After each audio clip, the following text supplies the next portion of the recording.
नमस्कार, आप देख रहे हैं न्यू दर्शन समाचार बाल मुकुंद तिवारी के साथ। आज हम चर्चा करेंगे कि उत्तर प्रदेश के बेसिक, माध्यमिक और उच्च शिक्षा के विद्यालय, कॉलेज, महाविद्यालय किस तिथि से खुलेंगे। तो ये आपके महानिदेशक जो डीजी हैं बेसिक शिक्षा एजुकेशन डिपार्टमेंट के, इन्होंने एक आदेश जारी किया और उसमें बिल्कुल स्पष्ट किया है कि 1 जुलाई से अध्यापक अध्यापिकाएं अपने अपने कार्यस्थल विद्यालयों में ड्यूटी ज्वाइन कर लेंगी और विद्यालय में अपना क्रियाकलाप शुरू कर देंगी। लेकिन ये भी बिल्कुल सुस्पष्ट कर दिया कि किसी भी प्रकार का कोई भी अध्यापन कार्य प्रतिबंधित रहेगा, अर्थात जो छात्र छात्राएं हैं वो पठन कार्य नहीं किया जा सकता है। उन्होंने एक योजना का भी नाम बताया कि स्कूल चलो अभियान के अंतर्गत जो 6 साल से 14 साल तक बच्चे हैं उनको चिन्हित करना है अपने पास पड़ोस में, ग्राम पंचायत में, नगर पंचायत में, और उनको प्रोत्साहित करना है क्योंकि ये उनका मौलिक अधिकार है, फंडामेंटल राइट्स है। तो अब इससे एक तरफ जहाँ तक बिल्कुल इरादा सुस्पष्ट है कि जैसे ये मान लीजिए कि विद्यालय एक सरोवर के समान होता है, उसमें जो छात्र छात्राएं पठन पाठन कार्य करते हैं वो कमल के समान होते हैं और जो पुस्तकें होती हैं वो जल के समान होती हैं और जो उसमें अध्यापन कार्य करते हैं हमारे गुरुजन, उनको हम सूर्य के समान सम्मान देते हैं और मानते हैं। ऐसी हमारी परंपरा है भारतवर्ष की। तो अब उसमें गुरु जी आएंगे अर्थात सूर्य निकलेगा, लेकिन अब उसमें कमल नहीं खिलेंगे। तो जैसे गणित में अंक न होने पे और मठ में महंत न होने पे तो एक प्रकार तो सूना सूना रहता है, लेकिन चूंकि ये वैश्विक महामारी है कोरोना, तो इस पे ये मजबूरी में भी आदेश देना पड़ रहा है। ठीक दूसरी प्रकार से चूंकि अदर स्टेट में अगर देखा जाए, अवलोकन किया जाए, तो मध्य प्रदेश, राजस्थान में आदेश गवर्नमेंटों ने परीक्षा जो हमारी बकाया थी वो चाहे स्नातक हो चाहे परास्नातक की हो, उनके लिए आज हमारे यहाँ उत्तर प्रदेश में भी ऐलान हुआ है। खासकर जो भी यूनिवर्सिटियाँ हैं उनमें से जैसे छत्रपति साहू जी महाराज विश्वविद्यालय CSJM, अब इसमें चूंकि अब भी करीब 12 जनपद इनके अधिकार क्षेत्र में आते हैं, जैसे सीतापुर है, आपका हरदोई है, लखीमपुर खीरी है, उन्नाव है, रायबरेली है, फिर इधर कानपुर नगर, कानपुर देहात और फर्रुखाबाद तक है। तो चूंकि इसमें इन्होंने भी बिल्कुल सेम वैसे गाइडलाइन जो मानव संसाधन विकास मंत्रालय या आपके UGC की थी, विश्वविद्यालय अनुदान आयोग की, इन्होंने बिल्कुल स्पष्ट किया कि आप स्नातक परास्नातक की जो अंतिम वर्ष होगा, अर्थात जैसे परास्नातक है तो उसमें सेकेंड ईयर, और अगर स्नातक है तो उसमें थर्ड ईयर की परीक्षाएं कराएंगे और 3 पालियों में कराएंगे। जैसे उदाहरण स्वरूप आपका BCom है या BBA है, BCA है, आपका BA है, BSc है, तो उसमें एक साथ परीक्षा का आयोजन जो कल परीक्षा कार्यक्रम घोषित करेंगे, स्कीम घोषित करेंगे, उसमें ये चीज़ को ध्यान रखा जाएगा कि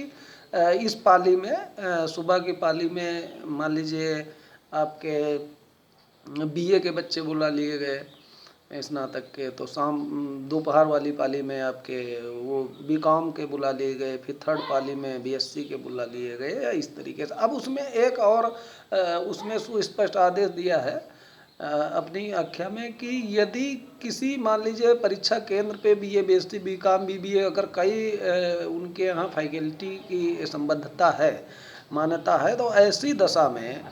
वो मतलब उसमें बच्चे काट करके जहाँ पे कम होंगे वहाँ पे परीक्षा केंद्र हस्तांतरित कर दिया जाएगा, ऐसा भी कहा गया है। तो कुल मिलाकर के जो गवर्नमेंटेड टीचर थे, अब हम फिर वापस आते हैं बेसिक एजुकेशन पे खासकर, जो बेसिक के टीचर थे, खासकर गवर्नमेंटेड थे, जैसे प्रसदी के या ग्रांटी नायड, जिसको आशासकीय सहायता प्राप्त कहते हैं, तो इन लोगों को तो मार्च का, अप्रैल का, मई का, जून का 4 माह, वो चूँकि अगर आपको गौर होगा, हम आपको थोड़ा याद दिलाना चाहते हैं, तो मार्च के प्रारंभिक जो प्रथम सप्ताह था, उसमें कई दिनों तक बारिश हुई थी, उसका अवकाश घोषित करना पड़ा था गवर्नमेंट को, आकस्मिक अवकाश। उसके बाद होली के शुभ पावन बेला पे अवकाश घोषित करना पड़ा था, और उसी के बाद, होली के बाद जो एक सप्ताह था, उसी में बिल्कुल कोरोना चरम पे था, और 22 तारीख को, जैसे आप सब लोगों को ज्ञात है कि संडे का दिन था, रविवार को,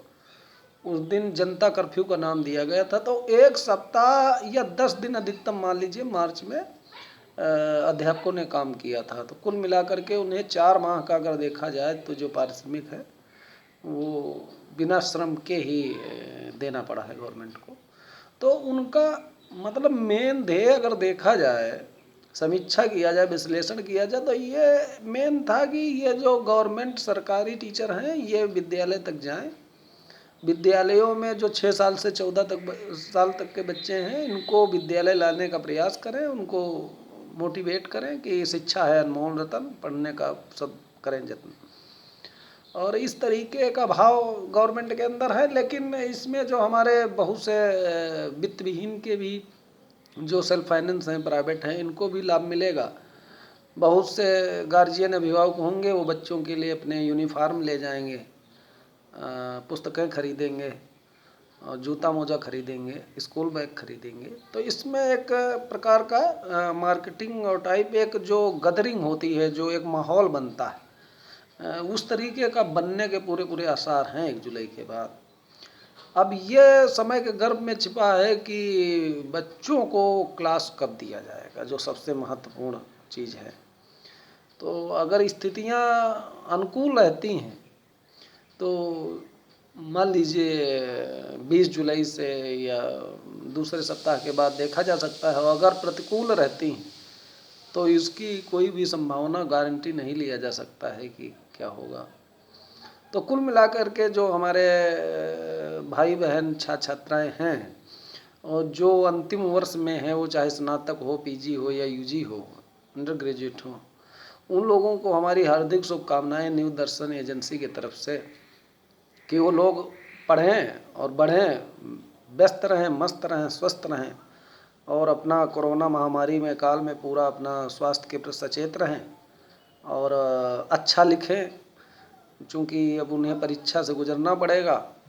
और जहाँ तक अन्य प्रदेशों की अगर तुलना किया जाए तो उसमें सेकेंड ईयर और फर्स्ट ईयर वालों को नहीं कहा गया यूजी में, और फर्स्ट ईयर वालों को पीजी में